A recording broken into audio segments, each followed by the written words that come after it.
Welcome, Saber enthusiasts. I am Nick Nitro, and I am the Lord of the Crucible.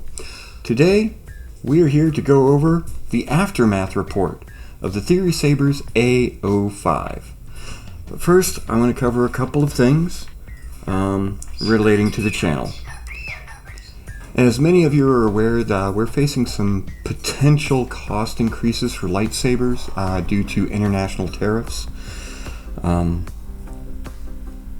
I don't know what's going to happen with these. I'm kind of keeping my eye on certain companies. I haven't seen any price increases yet, but there's always the possibility that if something like that does go through, if something like that does occur, it is going to affect the channel.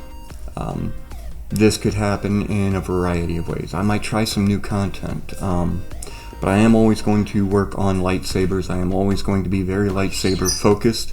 I might actually have to extend the amount of time between the lightsabers that I test. Hopefully that's not the case. If, however, you'd like to help the channel out, you can absolutely do that clicking the like button, hitting the subscribe button. That would be really nice. If you really have the capability, you can check out our Patreon page. I'll go ahead and have the link show up right over here somewhere, or you can click on the link in the description. Every little bit helps out immensely. I have had a couple of Patreon supporters that have just been absolutely phenomenal. But if you'd like to help out, it would really help. If you cannot, do not feel bad. Do not worry about it. Help out if you can. That would be great. But if you can't, a like and a subscribe would really be great. So, with all of that out of the way, let's go ahead and talk about what happened with the A05. In the last video, you saw it ended rather abruptly with one of its first drops on, at 10 feet was it? On concrete. Now, I had voiced some concerns about this button being raised up, as you can see here. And I was not able to get the saber going again. It did have the SD card come out again right here, and I cannot get in there to put that back in place. So yes, it did fail the trials. The big reason why is this battery here. The way the chassis is in here, I can't get the battery out without removing the chassis. This button being raised up here presents an issue. Normally with this chassis, actually, let me show you what it looks like with a different saber that does not have this damage. So we'll go ahead and use this saber, which is another one of our champions. So we're going to go ahead and remove the chassis from this saber because it works very much the same way. Although it does have an additional retaining screw, which I like. But we just remove that screw, set it aside, and then right here is where the screw is that raises and lowers the button. And you see this is very flat here. So if we take this screw out, it actually lowers the button as far down as it can go. Now there's no springs or anything, so you may actually have to just push the button in a little bit, and you see it recedes very deep. All I have to do is push in here slightly, and the whole chassis just comes right on out. And then I'd be able to remove the battery, put the SD card back in, anything I need to do. So we'll put this one back together. And I do apologize for my lighting. It may be a little off today. One of my LED lights decided to die on me. It happens. It happens. And this goes back together very easy. You put that screw back in and it raises the button up. Again, very flat. Now with this one, there is no retaining screw.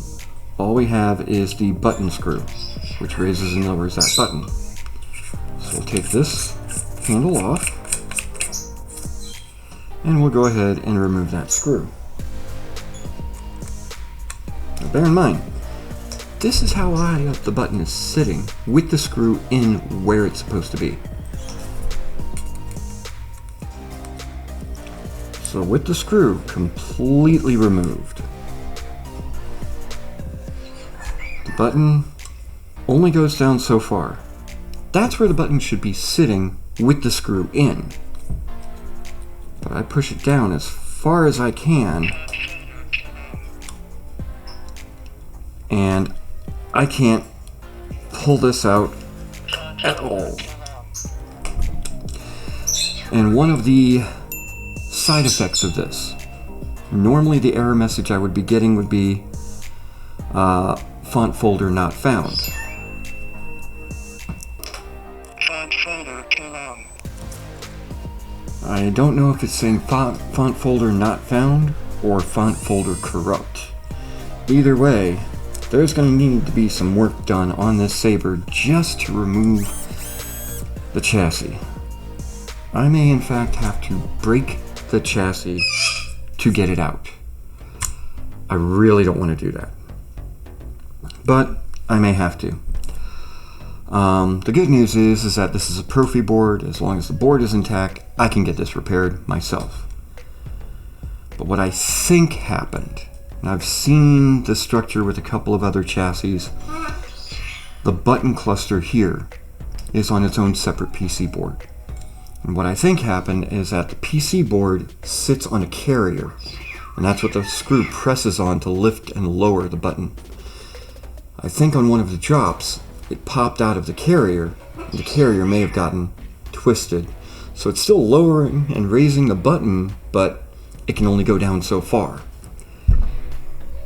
So whether I end up breaking the button's PC board or the plastic carrier inside, it's going to be an interesting fix.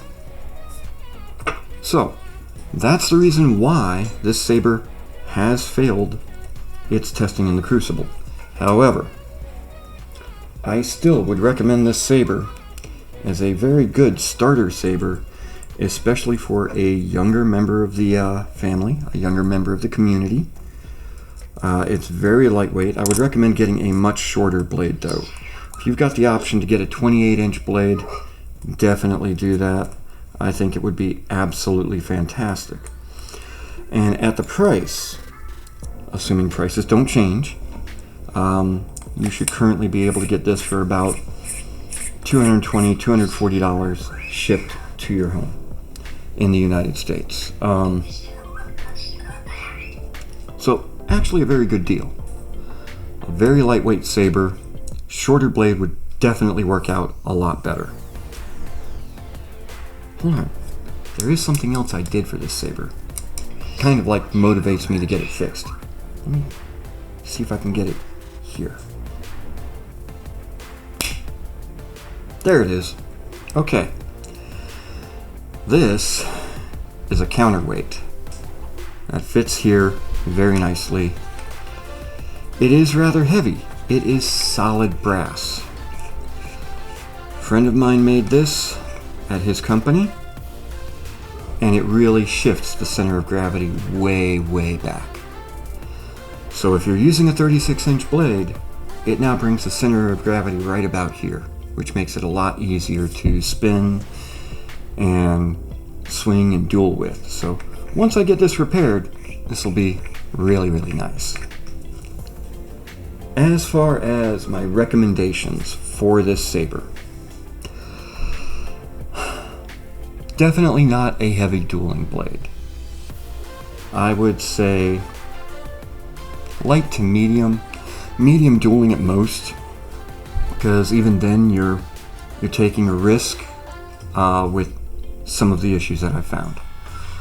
Definitely would be fine for cosplay. As a shelf queen, it is very pretty to look at. It really is. And for fan film, it's a fast Saber. You use a small blade on this, you can move this thing around really quick. This is about the size blade I would recommend. We're talking about maybe 28 inches maximum. That makes it move really, really quick, and it's got a much better balance that way. So with that said, When it comes to the series Sabers A05, the Crucible has spoken. But next video, I've got a couple of things that I actually want to do an unboxing on. Not a lightsaber, definitely Star Wars. Look forward to sharing that with you. So again, you've made it all the way to the end. If you enjoy the content, please hit the like, the subscribe, and if you are able to, I would very much appreciate you checking out our Patreon and possibly signing up for one of our tiers. Thank you very much. I am Nick Nitro, and I will see you in the Crucible.